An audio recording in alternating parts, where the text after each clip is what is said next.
Hello there, thank you for joining me on this episode. I'm pretty sure that you're enjoying Agribusiness Weekend Show Season 4. And I'm Joy Labaran. If you haven't subscribed to our YouTube channel yet, please, you're not helping me. Kindly do well to follow us on other social media platforms and subscribe. Click that red button over there to subscribe to our YouTube channel. Welcome to the show.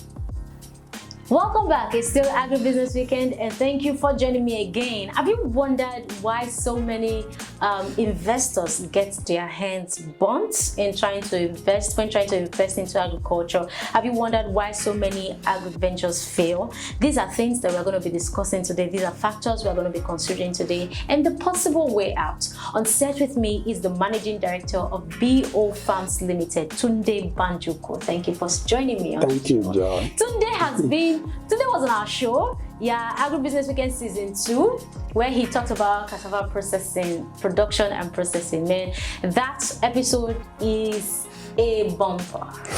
You can go there and watch that episode. That episode is so enlightening and informative. We have so many today. We have so many views on that episode, and we have so many comments. We have so many persons who wanted to get more directions. We have so many persons who are saying, "Oh wow, thanks for this interview. I think I know what to do after now. Thank you so much." Thank you, Joy. And so he's on set again to talk about why do agribusiness, why do people get their hands burnt in agribusiness?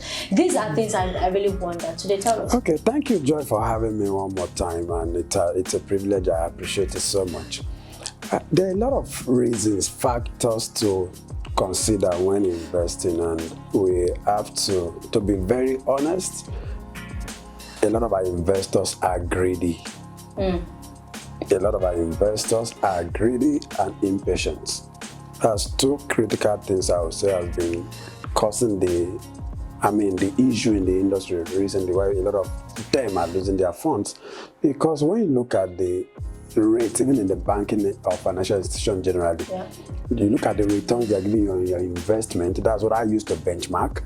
And now you are investing into an agribusiness, a sector of the economy, and you're expecting 60% return per annum, 80% per annum. That's suicidal.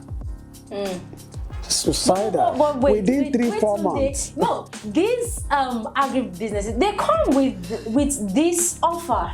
And they're like, okay, invest into buy a unit or something. That's why I said it's two ways, Joy.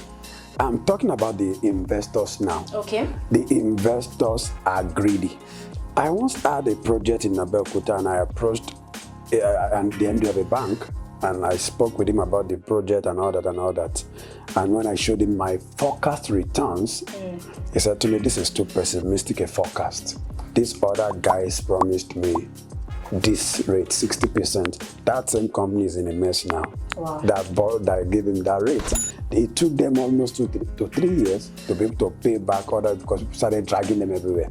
So on the part of the investors, you must not be too greedy. You must look at the numbers. This is no magic. This is no MMM. So once you are greedy and you are impatient, looking for something within 3 months that will give you such returns, you are in for a shit. And then for most of the farmers, if you check out most of those who give out that numbers, they are not practicing farmers. They are not. You know, when I see these flyers, most like this big signboards, and I'm like, where is your farm located? I think some of them, they do audio farming. They do audio farming and they give forecast on assumptions. Wow. They give their forecast, their projections on assumption of, okay, if without factoring all the things that could possibly go wrong. Not talking about the market. For example, if I may use this as an example, the cost of most of the herbicides we use now has gone up by almost 100%. And it's not that it didn't go by 100% in one day. Within a space of almost, let's say, 6 months, 7 months, it was going from 18,000 to 22,000. The last one I think I bought last week was maybe 3,000 per carton in the space of less than 1 year. So all these factors comes to play and affect your forecast. So most of these guys just gather data and just do, and then because they also rely on the ignorance of the investors, they know when you come and say, I'll give you 10% on your investment, 15%, they know you will not invest. So they give you something very high. One of my very good investors called me this year and said, Tunde, we are bringing money. And I said, no, I'm not taking money this year. How many people can turn that money? He said, why? I said, the numbers are not encouraging in the market now. Because whatever forecast I give, I might end up looking for money to pay you, which I'm not ready for. He was surprised. I said to me, I said, I'm not taking money. But how many of these guys can turn down money? But we have these platforms that keep popping every day. Do this, buy this, you get her. So what I tell people, because a lot of my friends, family also call to say, I saw this thing, should I invest in it? They promised me this. I used to give them 1 or 2 answers. I said, do your due diligence on the company. 1, if they say they have a farm somewhere, go check the farm out. At least verify they have something tangible, an asset. When people call me, for example, and said, I want to come and see you, I said, I have my office here, I have my farms here, I have this one here. Come check it out. So at least once you see the crops, it gives a bit of comfort that at least something is on ground, and you can verify that I'm the owner of the farm.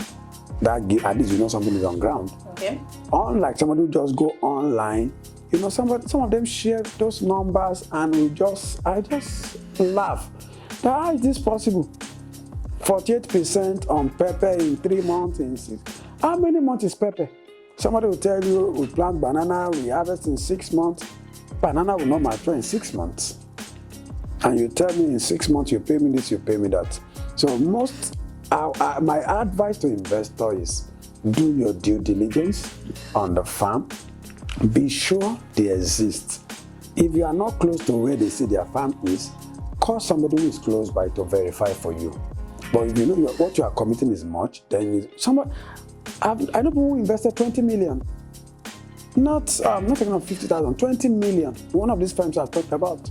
And your hands are burnt, right? Completely burnt. Okay, Tunde, what about the companies, these companies? Which, the agro farms? Because I feel like, I'm an investor. I have my money, and I'm ready to allow my money work for me. Yeah. So if you as an agribusiness weekend platform, you're telling me, so put your money into this unit or buy this unit, just as they always say, and at the end of the day, you get this percentage. Yeah. So in my head, so my money should work for me. I shouldn't work. So what do you have to say about these agribusiness companies? Okay, really, is the agribusiness company at fault in this scenario?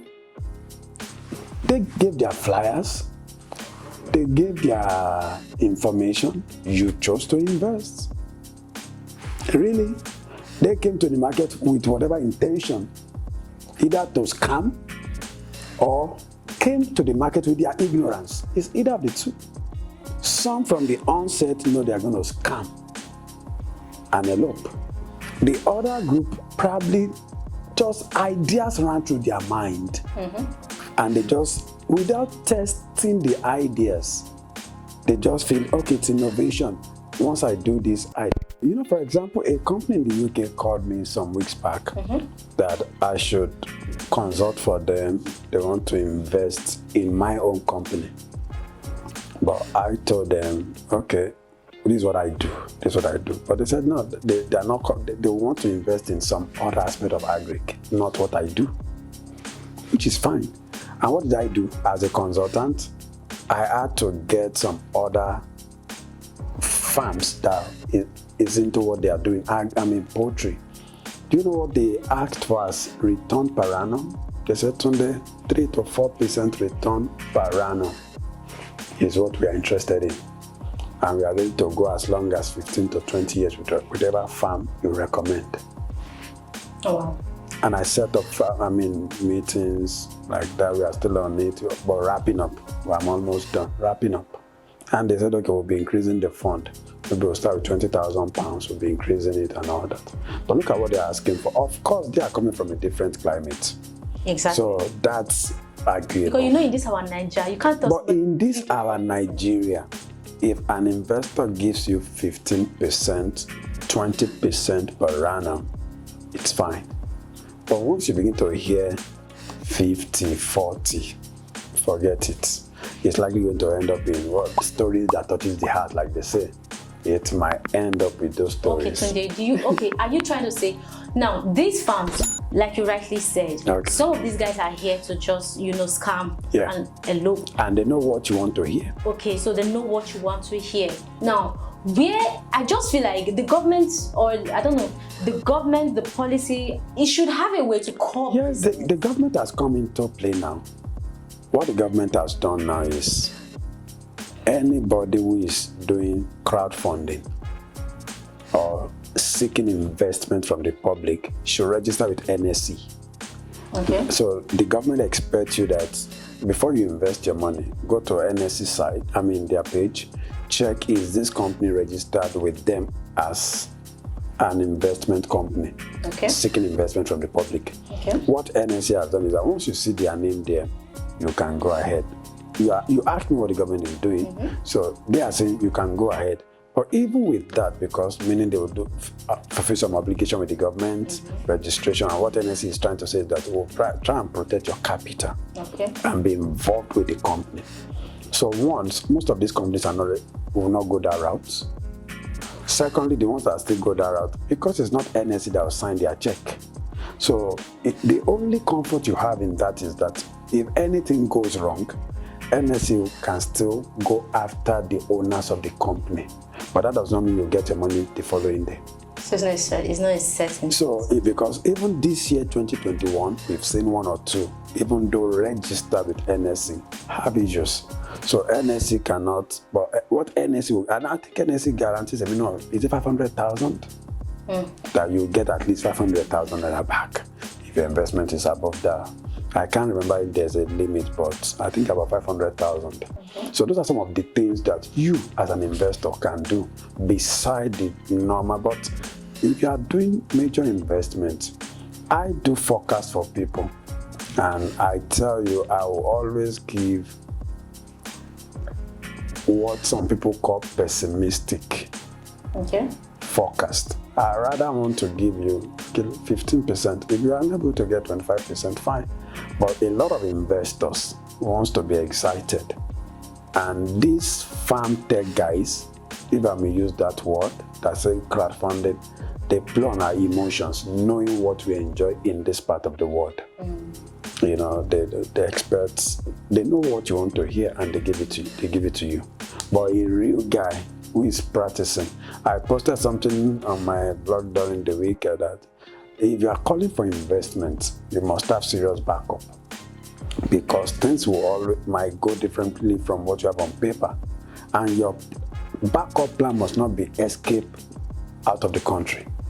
It must be a genuine backup plan that what if I'm doing this and it doesn't go well, what are the other alternatives of raising money to be able to pay my investors? You must, it is to say, okay, out of all this money I've gathered, I want to fix a part of it to be able to pay back. Insurance is another thing. At least insurance might be able to give the company back some money for what they have spent producing if there's an issue.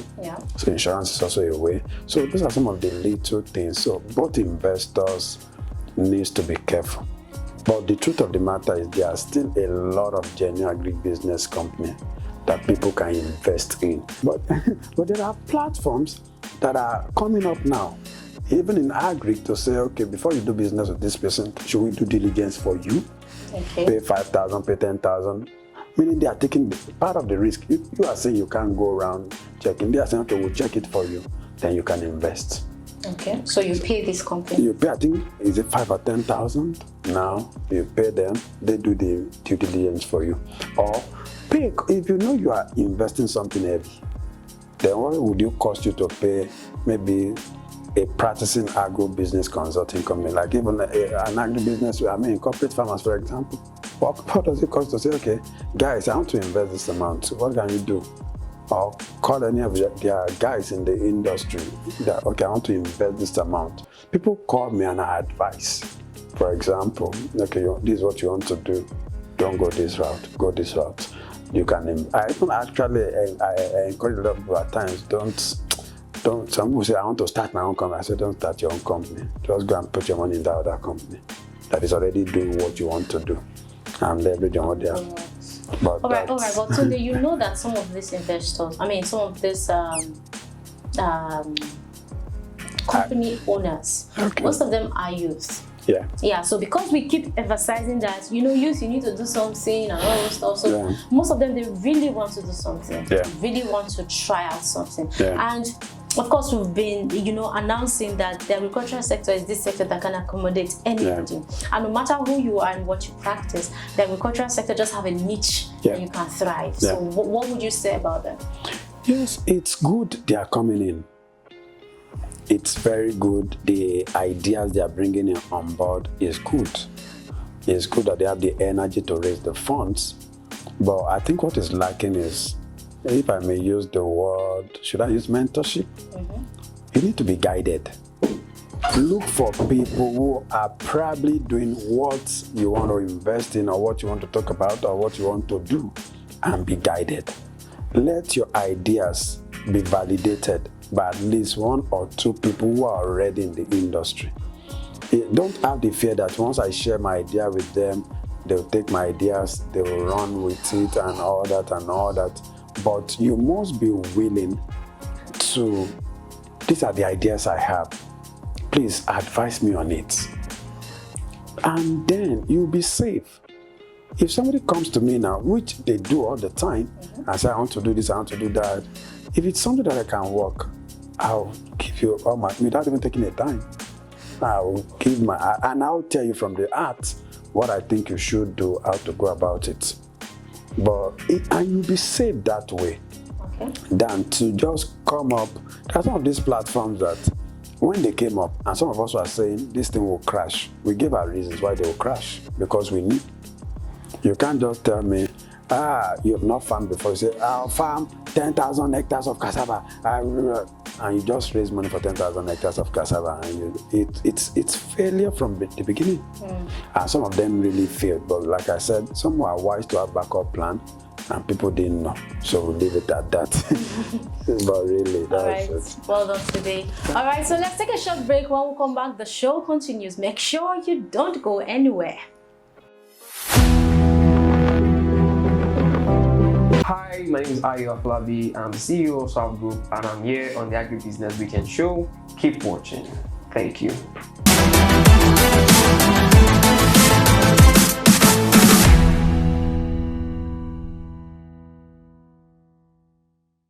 And welcome back. It's still your favorite show, Agribusiness Weekend. And remember that right here, we specialize in closing the information and communication gap within the agri ecosystem. And Tunde is still on set with us. Thank you so much. Thank you. All right, so Tunde, I'm sure you played the game when you came, the farmers game. Okay, so today we're going to be playing a game again. Before you go. Okay, so you have to pick 3 questions. Okay. So let me get your first question from number 1 to number 10. Okay, I think 3 is always the lucky number. Let me pick 3. Tunde. Okay, so I'll say a word. Okay. And you will use the word to sing a song. Please don't compose songs. We don't compose songs here. So, because before we just say a word, by the time I say, let me just sing something. No, sing a song that we know. All right, so okay, so let's go. The first word here on my list is grace. Amazing grace, how sweet the sound. You're getting it. The next one is mercy. Mercy said no. Oh wow. Okay, so the last one is shine. Shine, Bob. But that's not a song. Oh wow, Tunde, well done. All right, let me get your second number. Okay, 7. Number 7. Okay, so Tunde, I want you to say a parable in your dialect and give us the meaning. In my dialect, a Yes. parable. Okay. Alátiṣe ló mà ti ṣe ara ẹ̀. It's very strong. Yes. So the meaning means when you are left to make decisions concerning your life, you should just know you are left alone to make the decision. You are left, you are alone.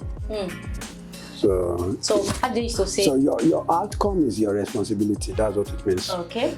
So whatever you are in life, it's your responsibility. Your outcome. Ele gidingo. Am I correct? Only gidi gan. Ole gidingo. All right, so then let me get your last number. Okay, let me take 10. 10. So they count in threes, from 3 to 51. From 3 to 51, wow. 3, 6, 9, 12, 15, 18, 21, 24, 27, 30, 33, 36, 39, 42, 45, 48. 51, okay. Oh, congratulations! Today you're very intelligent. Oh. Thank you. You know. Thank you so much for being on the show. Thank you, We Joy. really had a great time today, Thank you. I'm so sure our audience have learned a lot today. Thank you. All right, so from I and the Agribusiness Weekend team, it's Thank me you. saying thank you for coming to the show. Thank you, Joy. I appreciate this so much to you and your team. Thank you.